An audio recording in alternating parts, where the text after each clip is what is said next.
ഇപ്പോഴൊരു പൊട്ടിത്തെറി അവിടെ ഉണ്ടായിരിക്കുന്നു.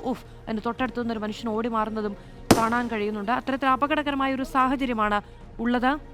അതുകൊണ്ട് തന്നെ പരമാവധി ആളുകൾ അവിടെ നിന്ന് മാറി നിൽക്കണമെന്നുള്ള നിർദ്ദേശം ഇപ്പോഴും നൽകുകയാണ്. അവിടത്തേക്ക് ഒരുപക്ഷെ കുറേ നേരമായി സ്ഫോടനമൊന്നും ഉണ്ടാകാത്തത് കൊണ്ടും സ്ഫോടന ശബ്ദം ഉണ്ടാകാത്തത് കൊണ്ടും തീ ഒരു പരിധിവരെ നിയന്ത്രണ വിധേയമാണ് എന്നുള്ളത് കൊണ്ടും ഒക്കെ അവിടെ കൂടുതൽ ആളുകൾ ഒരുപക്ഷെ അവിടത്തേക്ക് വരുന്നുണ്ടാകും. പോലീസും ഫയർഫോഴ്സ് ഉദ്യോഗസ്ഥരും ഒക്കെ ചേർന്ന് അവിടെ നിന്ന് ആളുകളെ മാറ്റുകയാണ്. ഇപ്പോഴും ഇക്ബാൽ അറക്കൽ വിവരങ്ങളുമായി ചേരുകയാണ്. ഇക്ബാൽ, ഇത് രണ്ടാമത്തെ തവണയാണ് തീ പൂർണ്ണമായും അവസാനിച്ചതിന് ശേഷവും ചെറിയ ചില ആളിക്കത്തലുകളും സ്ഫോടനവും ഒക്കെ ഉണ്ടാകുന്നത്.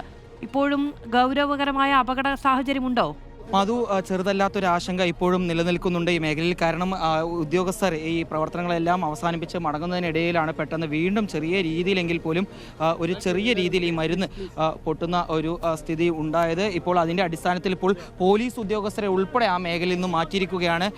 ആശങ്ക ഉള്ളതുകൊണ്ട് തന്നെ പോലീസ് ഉദ്യോഗസ്ഥർ ഇനിയൊരു ചാൻസ് എടുക്കാൻ കഴിയില്ല. അതുകൊണ്ട് തന്നെ അവിടേക്ക് തിരച്ചിലുണ്ടായിരുന്ന പോലീസ് ഉദ്യോഗസ്ഥരെ ഉൾപ്പെടെ ഈ മേഖലയിൽ നിന്ന് ഇപ്പോൾ മാറ്റുന്ന സ്ഥിതിയാണ് ഉള്ളത്.